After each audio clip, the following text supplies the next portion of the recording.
On commence donc par la création du projet. Donc fichier, New Project Wizard.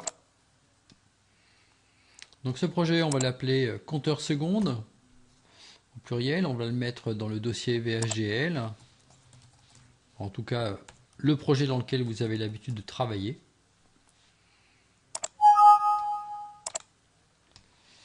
Pour l'instant, pas de fichier. On choisit le composant habituel correspondant à celui qu'on va trouver sur la carte DE1 de Terrasic. Et on précise qu'on veut réaliser la simulation avec modèle sim Altera. Bien, on a donc un projet vierge, compteur seconde au niveau du sommet de la hiérarchie. Et dans ce projet, on va d'ores et déjà ajouter un premier fichier VHDL correspondant au décodeur 7 segments. Donc pour ça, on va utiliser le programme Python qu'on a déjà utilisé par ailleurs. Donc programme dont on fait une copie dans le dossier compteur seconde. On lance donc le programme et on va détailler tout ce qui correspond au décodeur 7 segments. Donc pour ce décodeur 7 segments, des entrées, donc sous forme binaire, E0 pour la première, E1, E2, E3, et puis des sorties binaires, out, donc A, B, C, D, E, F et G. On peut vérifier la liste avec la molette de la souris. Donc elle est complète. On génère les fichiers VHDL correspondants et on ferme. Donc on obtient les fichiers VHDL correspondants ici dans le dossier. On peut les ajouter par un double clic sur Files en choisissant Add All. Voilà, on a donc notre décodeur 7 segments ici. Donc son test et le décodeur à proprement parler. Donc dans ce décodeur, on retrouve effectivement les différents ports qui viennent d'être tapés dans le module en Python. Et puis maintenant, différentes possibilités. Soit on effectue un traitement par un flot de données dans le domaine concurrent, avec par exemple la structure withSelect, ou également avec la structure whenElse. Soit on choisit d'utiliser un process, et dans ce cas, on utilisera par exemple des structures if, then, else. Donc là, je vais faire le choix de prendre quelque chose de simple. La méthode la plus simple pour traiter ça, c'est d'utiliser une structure whenElse qui est suffisamment représentative de la table de vérité. Ça suppose par contre de vectoriser à la fois les entrées et les sorties. Donc pour les vectoriser, on va déclarer un premier signal. Donc signal ES qui va représenter l'ensemble des entrées, donc sous une forme vectorielle, donc en stdlogic 3 done to 0. On vectorise également la sortie, donc seg pour représenter l'ensemble des segments. Ce sera donc un stdlogic vector 1 to 7. Donc le 1, c'est celui qui correspondra au segment A, et le 7, celui qui va correspondre au segment G.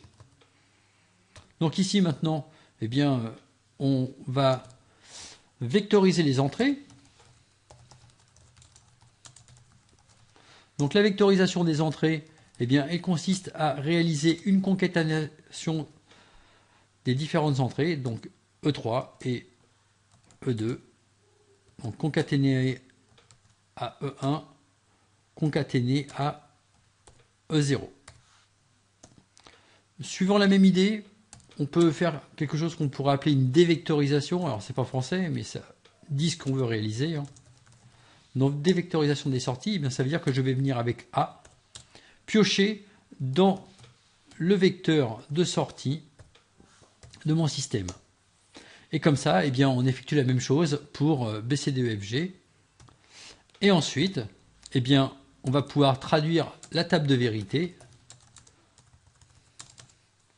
Donc cette traduction de la table de vérité, elle va s'effectuer en utilisant la structure whenElse. C'est-à-dire que les segments vont recevoir une certaine valeur.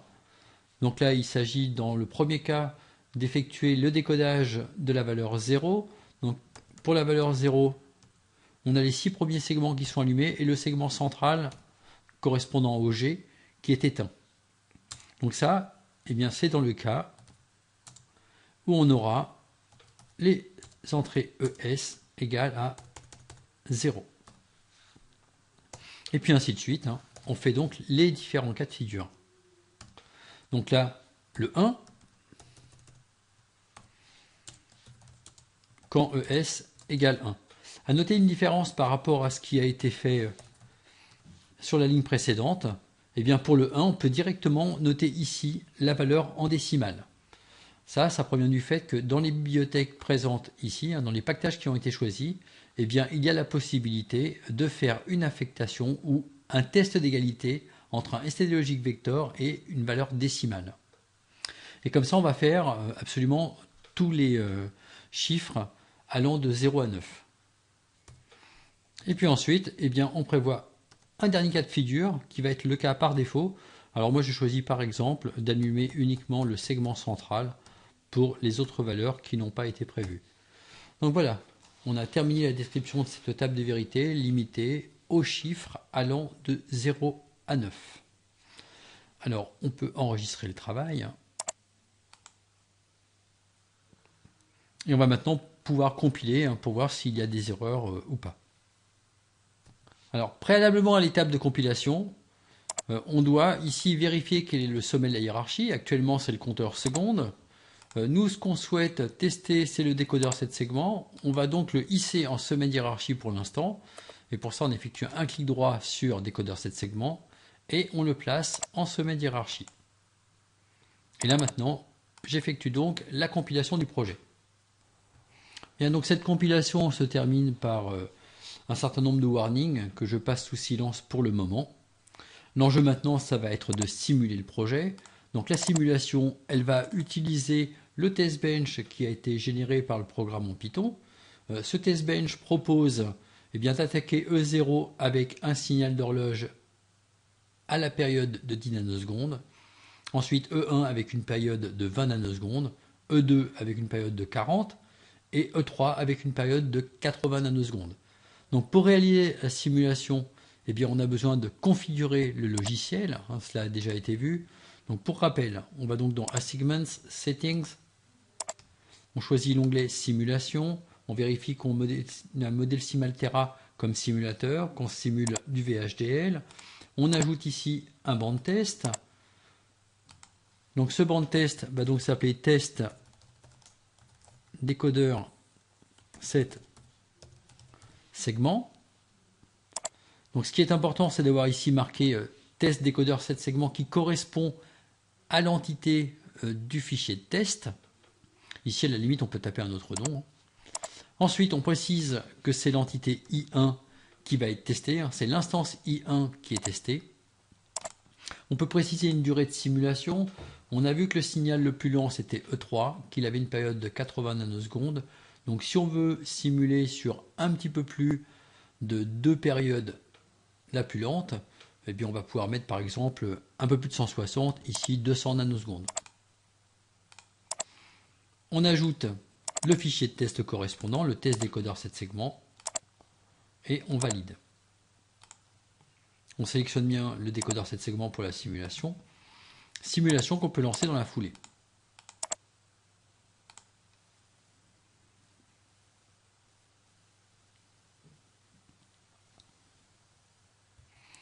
Donc on obtient les résultats suivants. Résultats qu'on peut zoomer, donc avec un zoom full ici. Et donc on visualise l'évolution de nos différents segments en sortie en fonction de l'entrée visible ici. Donc nos 4 entrées et l'évolution des segments de sortie. Donc si on zoome un petit peu pour y voir plus clair. Donc sur le tout premier, ici, on a donc la combinaison complète 0000 à l'entrée. Ce qui nous donne comme segment uniquement le segment G d'éteint, ce qui correspond bien à un 0. Alors, on pourrait vérifier l'ensemble des différents segments de la même façon. Donc la simulation est terminée. Donc là, il s'agissait d'une simulation fonctionnelle. Pour un projet comme celui-ci, la simulation fonctionnelle est suffisante. Bon, néanmoins, on peut faire la simulation de façon temporelle et obtenir des résultats semblables au retard près dû au temps de propagation dans le circuit.